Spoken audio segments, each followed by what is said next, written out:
Everyone, my name is Pritam and you're watching Tech with Pri. Welcome to my channel and I'm back with another exciting technical video. And this is the 14th video of our newly created technical series called ServiceNow Developer.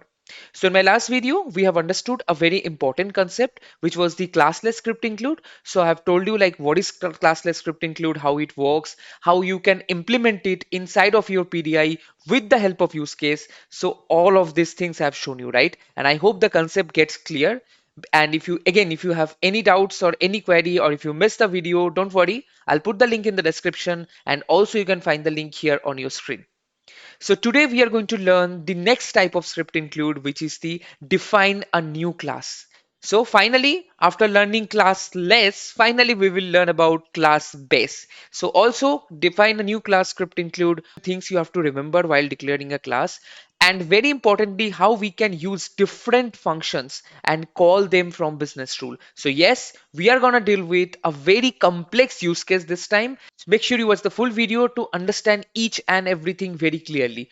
Remember that while showing you the code or making you understand about how you can define a new class, each and every line I'm going to explain, right? Again, I'm telling each and every line I'm going to explain because that's how I love to teach, and that's the main purpose of creating this channel, guys, so that you understand step by step and then you can implement it by your own. So again, I'm saying the more you'll practice use case, the more you become confident as a ServiceNow developer. Okay, so let's not talk too much. Let's understand about define a new class, this new script include. Then we will play with it inside of our PDI. Okay, so let's start the class. So define a new class script include. So the first very important point that I was just discussing with you, that it is complex and it contains multiple functions. So like I was saying that if the use case you'd be able to understand by seeing the use case. We are going to deal with some different stuff from different tables. Also, we are going to create multiple functions to solve our use case, right? So again, it's going to be very interesting. Next, the name of the class must be matched with the name of the script include. So if you remember in our classless example, in the classless script include, I told you that there you have to give the name of the function exactly same as the script include name, right? That was mandatory. So here the name of the class that you are going to declare, I'm going to show you in a minute. So the class you are going to declare, the name of the class has to be the same like the script include name. Okay, that's the second point. So the last point is that it can be called from server side and client side. So class based script include, right? Or define a new class script include can be called both from server and client side. Although if you want to use client side, then you have to extend the other class, which is the Ajax processor. And more about this, we will learn about the third part of script include, which is the extending another class, right? So that's we are going to discuss in the next class. But today we will first need to understand how a class can be declared. So before we start working on the use case, I'm going to show you that how the class is created and each and every line of the script, right? So let's go to my PDI quickly and I'm going to show you. All right, so I'm in my PDI. So from here, I will go to script include. So I will start by clicking the new button. So now if you remember, so actually I've shown you while explaining you the script include form, how it works in the first script include video. So there I have given a name and then I've shown you how automatically the script is coming, right? Okay, so this is the script include form. So I'm gonna name it for the example, maybe test. Okay, now if I press tab here, you can see the API name automatically fills up, and this is the structure of the class. So automatically a class has created with prototype and a function. But don't worry, we will understand each of this line. But you can see this is creating as a auto, right? But you need to understand each of this line so that your concept gets clear about ServiceNow and as well as JavaScript. So in the first line, what we are doing is that we are declaring a variable var test, and then we are creating class.create. Now this create method, you can see class.create, it creates the empty object of the class. So you can see there is nothing mentioned inside of the create. So this is an empty object of the class. And this is very important because this is also a blueprint. This object is also a blueprint for creating the instance of the class. That means what is the meaning of instance of the class? I think you know that. So when we declare the object. So for the example, I'm gonna show you like something. So this is the name of the class is test. So what I'm gonna do is that var obj stands for object equal to new test, right? This is the name of the class. That's how we create the new instance. So this new keyword, I told you, this helps to create a new instance, right? So that's what it's saying, that the empty object which you are creating here, that actually serves as a blueprint for the instance that you are creating. You know that once you have written this line, so the new instance got created and the name of the instance is obj. Obj is the name of the instance, right? So this obj instance now will get the blueprint of the class. Although there is nothing mentioned here, but very importantly, next line, class name dot prototype, and then we define a function here. Now, very importantly, why we use class name dot prototype. Now, prototype is an object that can be shared by all the instance of the class. That means whatever written inside of the prototype, the different function, different properties, right? Whatever you define, that will be accessible for all the instance of this particular class test. So if I create another instance, for an example, like where uh, maybe test obj, something like that, new test. So you can see I have created second instance, right? So the first instance is obj and the second instance is test obj. Whatever we are writing inside of the prototype, so you can see this bracket starts here and it ends here actually. So definitely the function calling, we should declare the class later, but although this is just I'm showing for the example. Okay, we should not declare inside of the prototype. Whatever the function or property is declared inside of this prototype, that will be available for the class. For an example, you can see initialize function. Okay, and I'll come back to this, but first we have to understand how inside of a class-based script include we declare a method.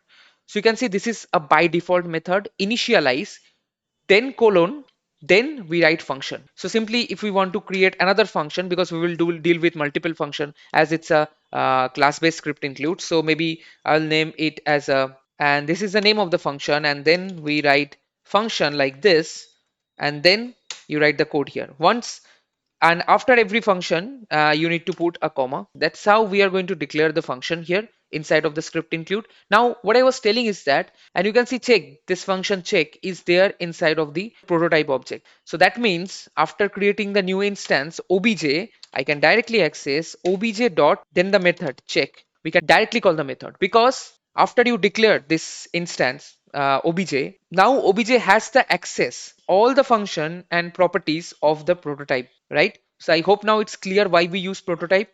Another very important use of prototype is like, you can tell me, Preetham, like normally if we declare a class and then we define method, then also we can call it with the help of the instance, right? Absolutely, you can do that, but there is a purpose of using prototype. Now the main important purpose of using prototype is that the code reusability or code duplicacy. So what do I mean by that? While you call the method, like for example obj.check, now if you don't declare it with the prototype, so this obj will receive a copy of the check method. This check method won't be available for all the instances. Here you are calling the method and you are getting a copy of the method. In the same way, if we write for the next instance test obj, which is test obj dot check again, so here copy of the check function is storing inside of the instance. That's surely code duplicacy, right? But when you declare as a prototype, then you don't receive a copy, but you get direct access from here. So it's like a pool. If you use prototype, so it becomes pool. So all the instance, so all the member of the pool, they can access the pool directly, right? So that's the benefit, and it's also recommended by JavaScript. You can do little bit of Google search. This is the main function, initialize function. Now this three line will be same. I mean the name of the script include will be different. Other than that, this line will same. You don't need to modify this line because these are auto-generated line. But now we understand meaning of each and every line. So initialize function is kind of a default function. So if you write something in the initialize function, then you can access it from different methods.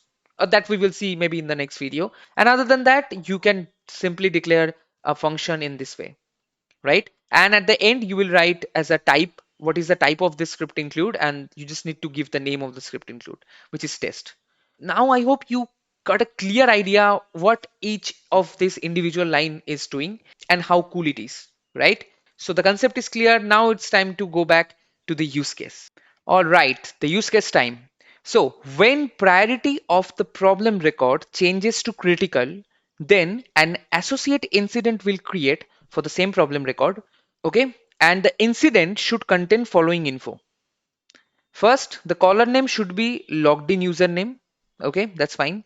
Next, in the description field, it will contain first all the task number that are attached to the current problem record. So in the description field, it will show the task number of the current problem record, whatever task it is, already it's there. And also it will show name of the groups where the assignee of the problem record is part of. So there is a assign to field in the problem record.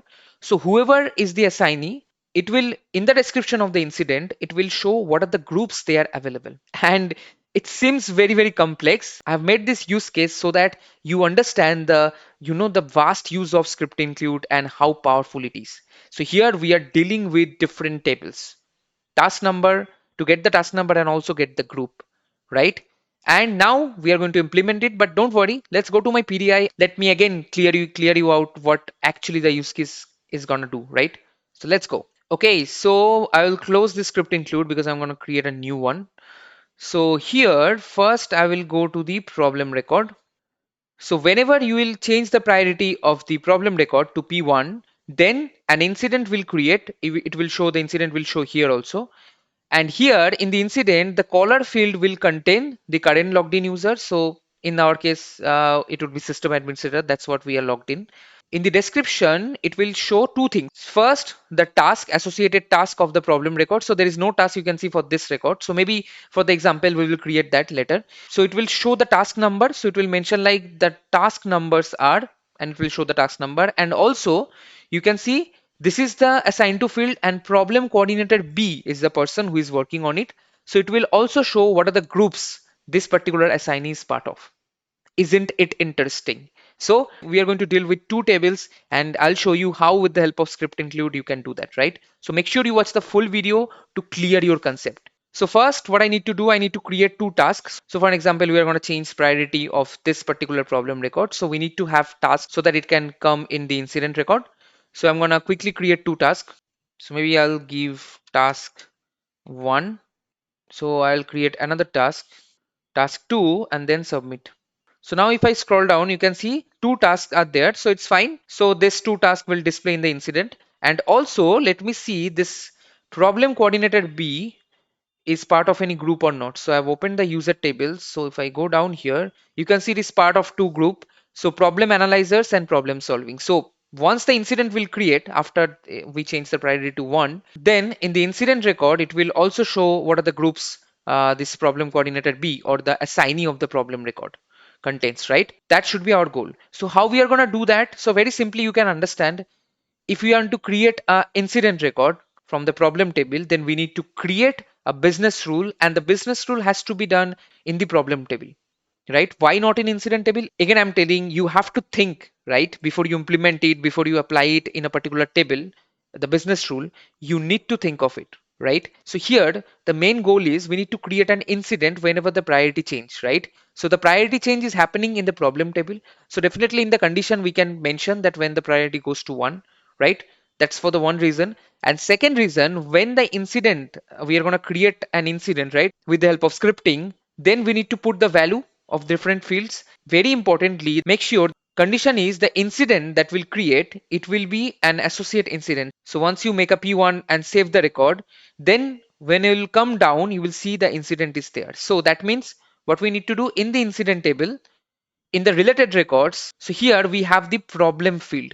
So here the problem record will store, then only it would become an associate incident. So let's quickly create the business rule and then we will do the script include. So first I'll go to the business rule.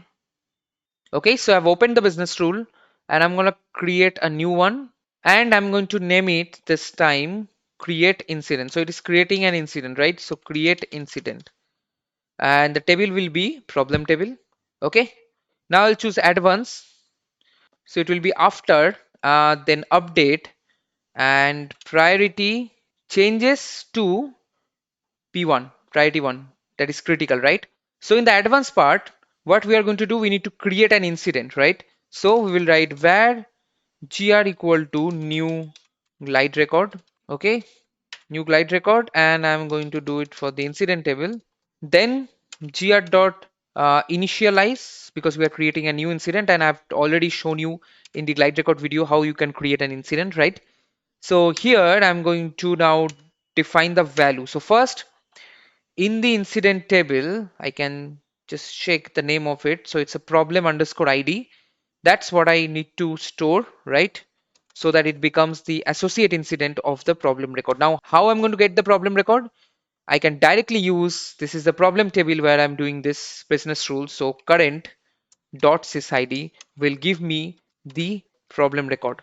Okay, and that I will store in the problem ID field.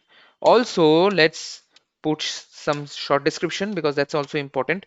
So maybe testing for class base script include. Okay, let me promote my channel also.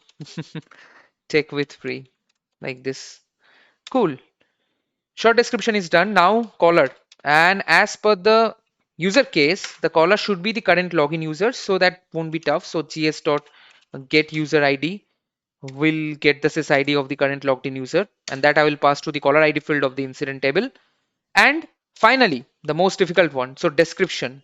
Now here is the thing.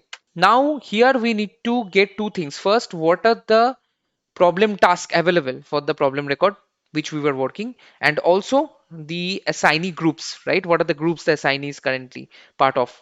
So for that, we are going to create a script include, and two separate things we are going to do from two separate function inside of the same script include, and then we will call it inside the business rule. So I will directly go to the script include.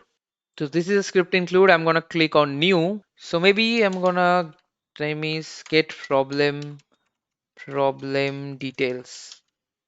Okay, quite a long name. And you can see our class is created, prototype, so everything I've already explained. So here I'm going to create the first function, and I want to name the function. You can give any name. So let's make it like problem task. So maybe get problem task. That's the name of the function, colon, and then we need to write function here. And are we going to need some parameter here? Yes, we are going to need it, because now what we are doing, try to understand that. We need to get this to a record. What are the number of this to record, right? The number field from this to record. And this is the table called problem task, right? So we have to do the query. If I open a task here, so we will do the glide record on the problem task table, right?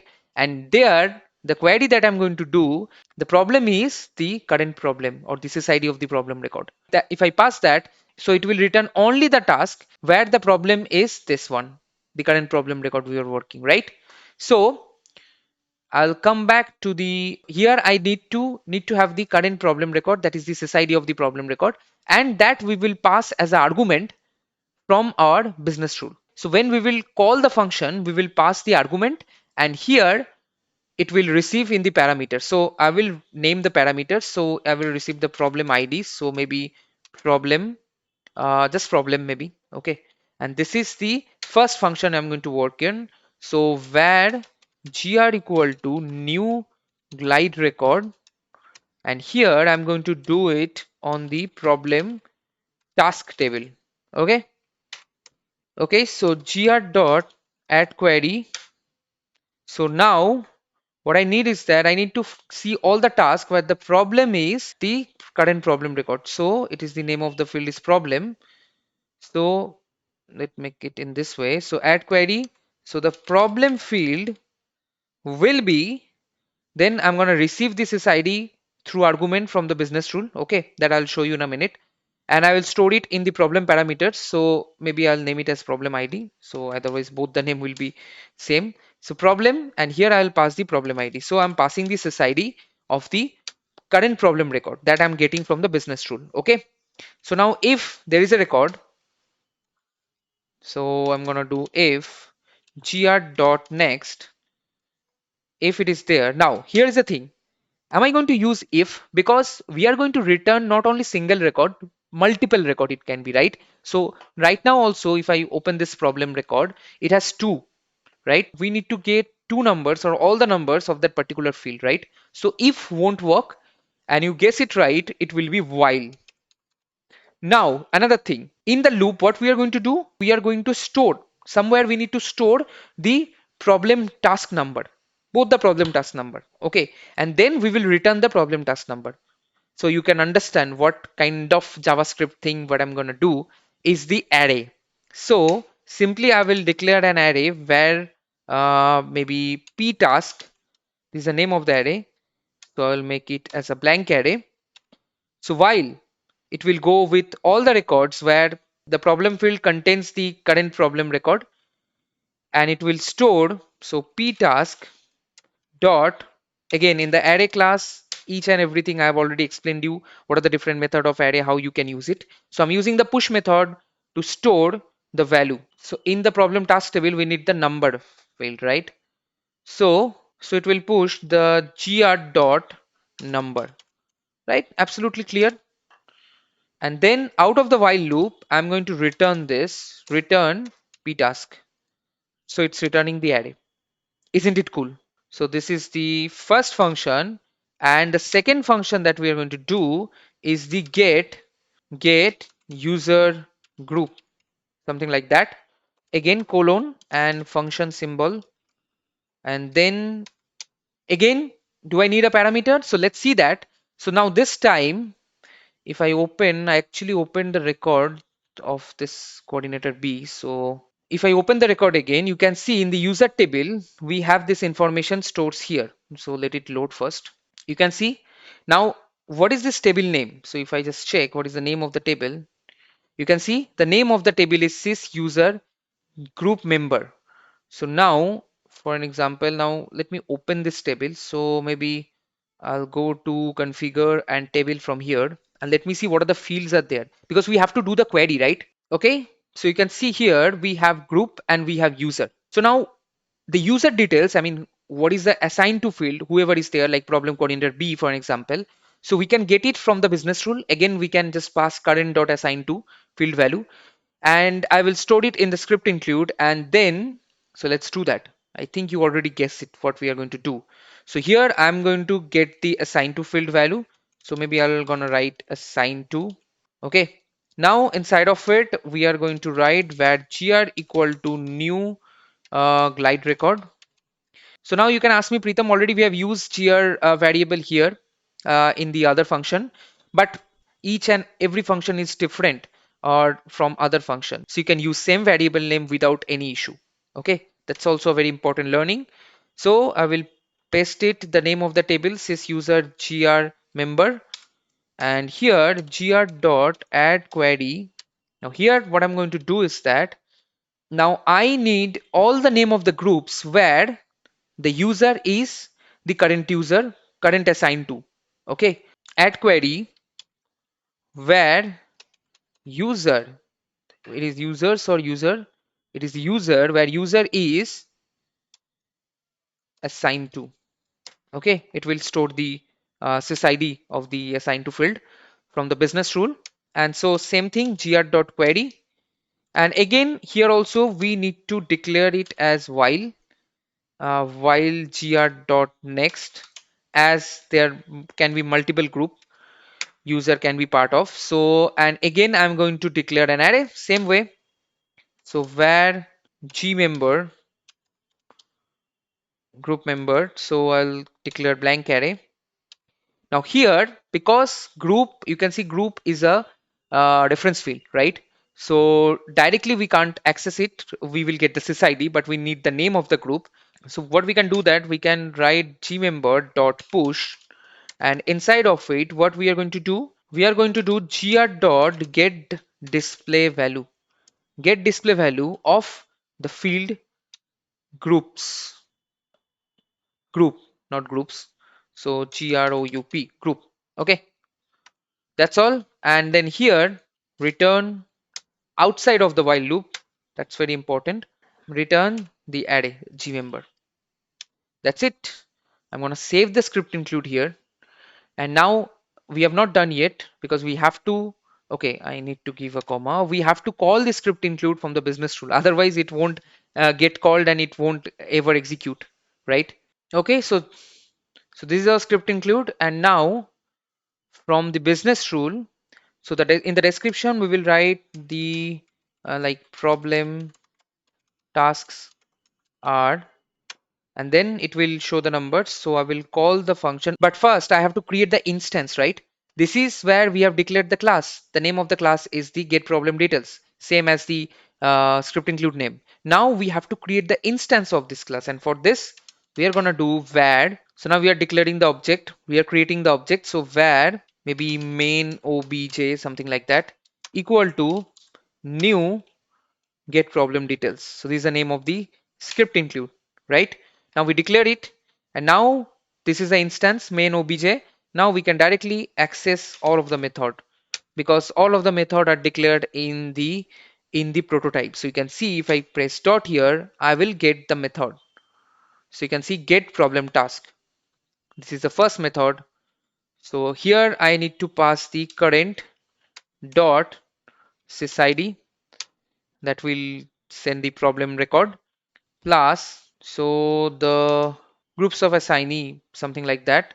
And then here I'm going to call so main obj dot get user group, and here also I'm going to pass current dot assign to. So I'll just confirm this is the same name, assign to. Yep. Okay, so I'm gonna put the semicolon here and it should be ready. So I'm gonna save it, and it's time for test. So I'm go to this problem record, and so here the priority is 3, so I'm gonna make it as P1, and right now let me show you there's no incident here. So I'm gonna save it. Okay, some work notes maybe. So now it's priority 1, and if I go down here and there is no incident, why is that? Maybe I've done something wrong. Let's see the business rule. Okay, so I have written everything, but I have not written gr.insert. So the record is not getting inserted, right? So, and also the name of this field is IGNET. Yes, assigned to. Now I'm going to save it. This time it should work. So the business rule is saved now. So I'll go to the problem record. So again, I need to change from other priority because it will only work when the priority is P1. So I'll first make it as a P2. Let me quickly check. There is no incident. So now I will make it as P1 and I'll save it. And you see our incident is created. I'll open this. So this is the incident. We do not have the caller. That's the first problem. Okay. Other than that, testing for class-based script include TechWithPri is fine. Okay. Now here, problem task card. Okay. This is coming same problem task twice. Group of assignee is problem analyzers and problem solving. So group of assignees coming absolutely fine. Problem tasks are coming, but it is returning the same thing, and also the caller is not coming. So the caller should not get any problem because the gs dot. Okay, I didn't mention the function sign. That's really stupid. So that will really put the caller one. And now in here I think this gr dot number won't work, so I'm gonna use the same thing here also. So I'll copy it, gr dot get display value, and I'll paste the number here. Okay, because for the group member it works perfectly. Then I'm just using the same thing and it should get work. So now in the same problem record again I will change the priority, so it will create another incident this time when we'll move to P1. So 1 1, that's it. Something I need to write in the work notes. I'll save it. So it's saved now, and there is another incident is created, and this time you can see caller is system administrator. So you can see caller is popped up, right? And also the problem tasks are task number 9 and 10, and group assignee is same. So now you understand how with the help of script include we get the data from two different table and display it in the incident description, right? Isn't it interesting?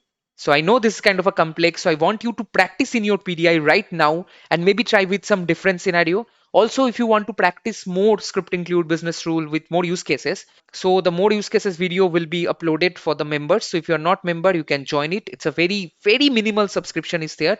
So if you want to practice more, you can join it there. There are so many members already part of it.